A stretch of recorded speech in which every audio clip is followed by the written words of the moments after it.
So Carrington, uh, a while back, we got in touch with a developer, and uh, I hate that we're actually reviewing it right now, this far out, but it is Puzzling Dream who developed the game called The Way, and they released on the Switch as a remastered version, and uh, from what I've seen with the game, it looks really interesting. It almost kind of reminds me of a Mind or Mass Effect, like a 2D Mass Effect, with just some of the slides that I see in the game. Why don't you tell us about it? So I have never originally played The Way, so I have no idea what. Wait, hold on a second. What? So I never originally played The Way, so I don't know what the is different about the remaster as opposed to the original version, unfortunately. Okay. But I was able to play the Switch version. It was actually really cool. I'd say the first 30 or so minutes was a lot better than the rest of the game as far as gameplay was concerned because the puzzles were very intuitive and actually very cool. Whereas the rest of the game, the puzzles can be vary in difficulty from super easy to incredibly hard for no reason, and it switches up that way throughout the rest of the game, which I thought was kind of weird. But the game kind of opens up. The opening is fantastic. Let me tell you. So it opens up with this guy digging up a grave. It's his dead wife, and he doesn't really accept her Mm-hmm. death. It turns out both of them were on some sort of science team, and they were on a different planet, or yeah, different planet, and they found this temple, so to speak, and he believes that this temple has the ability to bring his wife back. And Okay. it was just. I'm gonna leave it at that without any spoilers, but the game itself brings into question, the importance of life and how you deal with someone when you lose them. Okay, that's a lot deeper than what the game appeared to me at least. Yeah, yeah, me too. Because I wasn't expecting that, and I will say that the story is really good. It was the gameplay itself of the way that really that was hit and miss with me a lot throughout the series. Okay. And that series throughout the game. Um.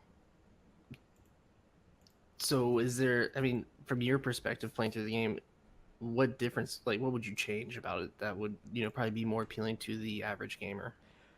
Probably the difficulty of a lot of the puzzles. I mean, right out the gate, as soon as you land on that planet, it like I said, it varies a lot within the first 5 minutes of how difficult they can get, and it can be frustratingly difficult. Hmm. So when you start off, you can just run and jump, and then you eventually get a gun. The gun's pretty simple at first, and then as soon as you land on the planet, you run into all kinds of enemies very quickly that either you're gonna have an easy time with or a super hard time with, depending on your level as a gamer. But then it gets Okay. ridiculously frustrating when you pick up this like shield thing. I had a hard time controlling it and getting the timing right a lot of times. So that was, for me at least, was really difficult. Just to keep that in mind. Like, the story, like I said, it makes you think a lot. Because like I said, it brings up the meaning of life and how to deal with someone you love. And Okay. so the story is definitely worth it. Just keep in mind that it is a really hard game. Is there a general crowd that you would kind of So our audience, I would say advertise this to, definitely our or like audience, who because would this game be for? I would definitely say our audience would benefit from it for those who love like the indie gaming scene necessarily, not your Hmm. casual gamer at all. I wouldn't recommend it to a casual gamer probably, but if you're used to playing indie games, then you will probably enjoy this game. Okay. Very cool. Um. I So will yeah, say that the I art is wish I had it. fantastic. Oh, I'm sorry. Yeah. I was gonna say I wish I had the chance to play this game because it definitely looked really appealing to me. And now that you mentioned, what the story is and what the character is trying to do throughout the game, it sounds appealing. What were you saying about the artwork? It's gorgeous for a voxel game. So, it looks all Hmm. pixelated and everything. So the art is fantastic. The music was hit or miss. The sound effects are decent. There's surprisingly some voice acting in there. It was actually pretty good.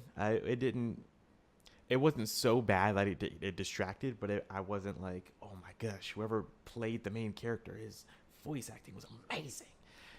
It was good. Okay. He did the job uh, as needed.